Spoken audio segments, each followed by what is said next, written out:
Patatagalin ko yung speech ko para hindi napilitan magpakain sa ambassador.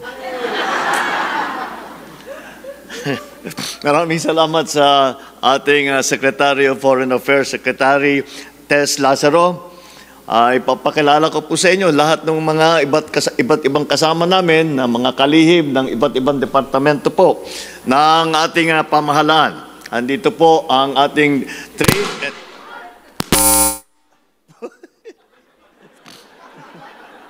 Sobra naman yung introduction mo, Chris. Ba't kami, wala kaming ganyan nung introduce kami? Trade and Industry Secretary, Secretary Maria Cristina Roque. Ang namumuno ng Department of Migrant Workers. Ito po ay ito yung pinakabagong departamento po ng pamahalaan. Ito po ay binuo para sa ating lahat, para sa ating mga OFW. Andito po, Secretary Hans Leo Kakdak ng Migrant Workers Department. Dahil po, andito po tayo, APEC, ang sadya po namin dito sa Korea. At kailangan po natin dahil naghahanap po tayo ng mga papasok sa Pilipinas, tutulong sa ekonomiya natin, mag-invest, magbigay ng trabaho sa ating mga kababayan. Kaya't kasama po natin ang ating Special Assistant to the President on Investment and Economic Affairs, Secretary Frederick Go. Andito rin po ang ating Press Secretary, Acting Secretary Dave Gomez. Patricia Yvonne? Nagugulat lang po ako kasi itong susunod na ipapakilala ko sa inyo. Ngayon ko lang nakita yung buo niyang pangalan. Ito yung OWA Administrator. Yan, nag-aalaga rin sa ating mga migrant workers. OWA Administrator Patricia Yvonne Kauna. Alam namin PY. Philippine Ambassador to the Republic of Korea, Bernadette Therese Fernandez. At hindi makumpleto ang ating pagpapakilala kung hindi po natin batiin ang ating First Lady Luis Araneta Marcos. Lahat po ng iba't ibang aking mga kasamahan na nagseserbisyo sa pamahalaan ng Pilipinas. At ang pinakamahalaga na bisita natin dito, ang ating mga minamahal na kababayan dito sa Korea. Magandang gabi po sa inyo lahat. Kinalulugod ko pong makasama kayong lahat dito sa Busan ngayong gabi. Alam ko po na marami sa inyo ay galing pa sa iba't ibang parte ng Korea. Kasama ang inyong mga pamilya, mga bata, kapatid, mga magulang. Mayroon pa sa inyo naglakbay ng kalahating araw gamit ang shuttle bus mula sa Seoul. Ganun ba? Mukha naman di kayo masyadong napagod at masigla pa kayo.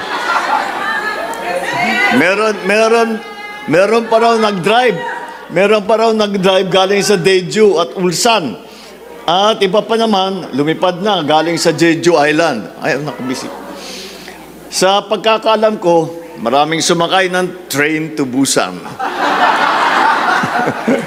Kaya una sa lahat, maraming salamat sa oras at sa pagmamahal ninyo sa ating inang bayan. Dahil kahit naman malayo kayo, ramdam namin sa Pilipinas ang inyong suporta, ang inyong malasakit. Nandito ako ngayon sa Republic of Korea, dahil nga sa APEC Economic Leaders Meeting.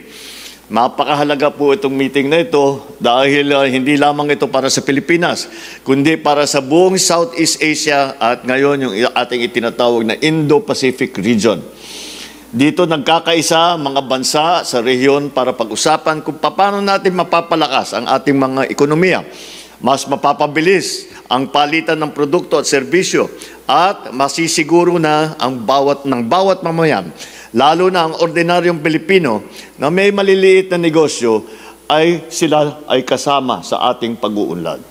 Para sa Pilipinas, malaking tulong ang APEC. Pinag-usapan sa APEC kung paano mapadali ang pagpapasok sa negosyo. Mas maraming negosyo, mas maraming trabaho. Mas maraming trabaho, mas maraming oportunidad at mas matibay na ekonomiya para sa ating mga pamilya. Mahalaga din ang APEC sa Education and Skills Exchange. Dahil sa mga partnership sa ilalim ng APEC, mas maraming kabataan ay may access ngayon sa training at sa scholarship opportunity, lalo sa digital skills, science at technology. Alam nyo po, dahil sa bilis ng takbo ng progreso ng teknolohiya, lahat po ng ating mga manggagawa ay kailangan madalas mag-training dahil 6 na buwan, nagbago na yung teknolohiya. Wala pang 1 taon, nagbago na nun, kailangan mag-aral ulit. Kaya ito po ay malaking pagkakataon para sa ating mga Pilipinong manggagawa na mabigyan ng magandang training na bagay doon sa mga hinahanap na skill set ng ating mga employer. Kaya napakahalaga po para sa atin yan.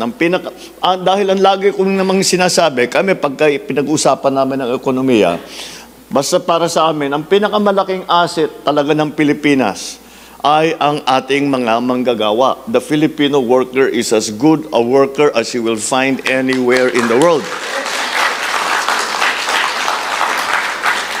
Kaya kailangan ihanda natin ang ating mga kabataan sa kinabukasan para hindi na nila kailangan mangibang bansa kung ayaw na nila. Ang sinasabi po natin, pagka naayos po natin at mapagandahin natin ng mabuti ang Pilipinas, traveling abroad, working abroad will be a choice. Dahil gusto nyo, may magandang pwesto kayong nakita, pero hindi ibig sabihin, wala kayong mahanap na trabaho sa atin. Kaya dyan po ang aming hangarin, yan ang layunin po namin. Kaya dyan, para patungo dyan, sa ganyan sitwasyon tayo ay nagtatrabaho para pagandahin ang Pilipinas. Subalit, mga kababayan ko, hindi lamang trabaho o ekonomiya ang mahalaga. Kaya gusto kong makita at makausap kayo dito sa Korea dahil gusto kong iparating ang pasasalamat ng buong bansa natin sa inyong sakripisyo, sa disiplina ninyo, sa trabaho na ginagawa ninyo, at sa kabutihan na inyong ipinapakita sa mga Koreano. My fellow Filipinos, I want to assure you, hindi kayo namin nakakalimutan.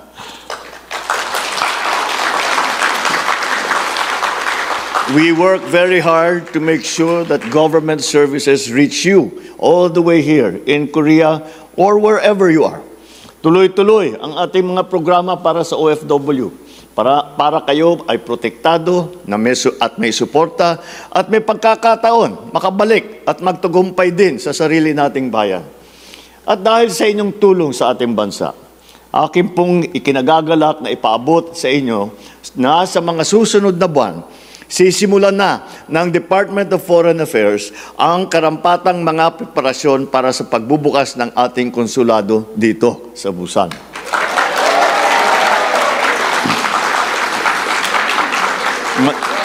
Sa madaling sabi, sa susunod na taon ay may magbubukas na Philippine Consulate General dito. At dahil dito, magiging 2 na po ang opisina ng Pilipinas dito sa Korea. Yung embahada natin sa Seoul at ngayon, yung bubuksan natin konsulado dito sa Busan. Ang pagtatayo ng konsulado ay isang mahalagang hakbang upang mas mapalapit ang serbisyo ng ating pamahalaan sa bawat Pilipino dito sa Busan at sa mga karatig na lugar tulad ng Ulsan at Gimhae. Gimhae.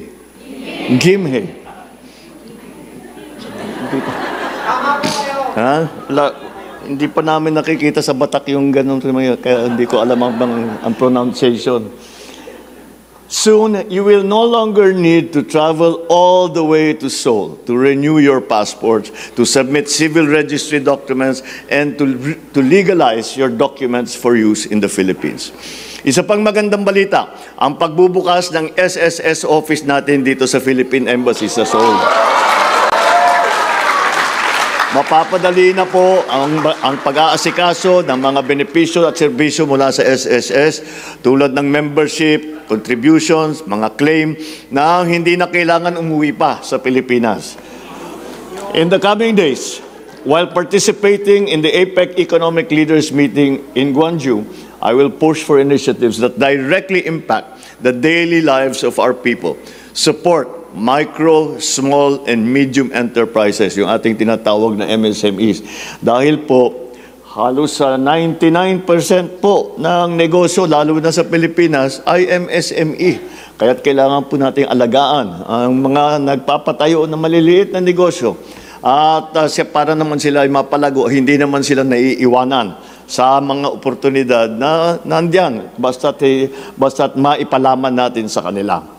We will include digital trade opportunities, food and energy security, create sustainable jobs for our workers both at home and abroad. These are not abstract goals na mga naintindihan lamang ng mga ekonomista, mga profesor. Ito ay mga praktikal na ating maaring gawin upang pagandahin ang ating ekonomiya, to make it more inclusive and to make it more resilient. Alam niyo po, isa sa pinakamalaking issue sa panahon ngayon, lalo na sa Pilipinas, ay yung climate change. At marami talaga, kasi sigurado ko nababalitaan ninyo, ay dinadaan na madalas tayong daanan ngayon na malalakas na bagyo, ay nalindol pa tayo nung nakarang ilang linggo. Kaya ito po ay kailangan natin makipag-ugnayan sa iba't ibang bansa. Dahil po, kahit anong gagawin ng Pilipinas, kung nag-iisa lang ang Pilipinas, hindi po gaganda ang sitwasyon. Kailangan po magsama-sama lahat. It is the first, I always describe climate change as the first truly global problem.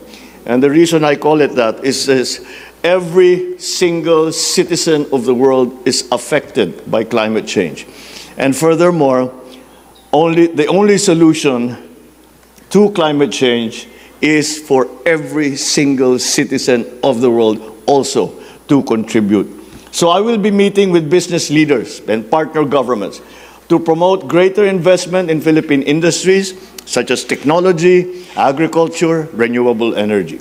Every collaboration we create means more livelihood, more learning, more hope for Filipino families. So our participation in APEC 2025 shows that the Philippines is an active and responsible partner in building a new, more innovative, fairer, and interconnected Asia-Pacific region. We all stand ready to work with our neighbors to ensure that progress is shared. No Filipino will be left behind. Mga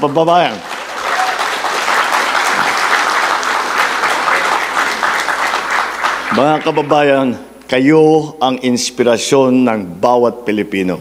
Dahil sa sipag ninyo, sa tapang ninyo, sa pagmamahal ninyo sa pamilya at sa ating bayan, wala na po kayong katulad. Kaya mula sa puso ko, maraming salamat sa inyong lahat.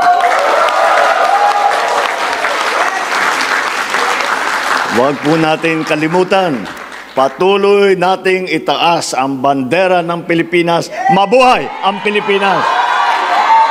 Mabuhay ang bawat Pilipino dito sa Republic of Korea. May God bless all Filipinos and their family members in Korea. Maraming salamat sa inyo lahat at magandang gabi po sa inyo lahat.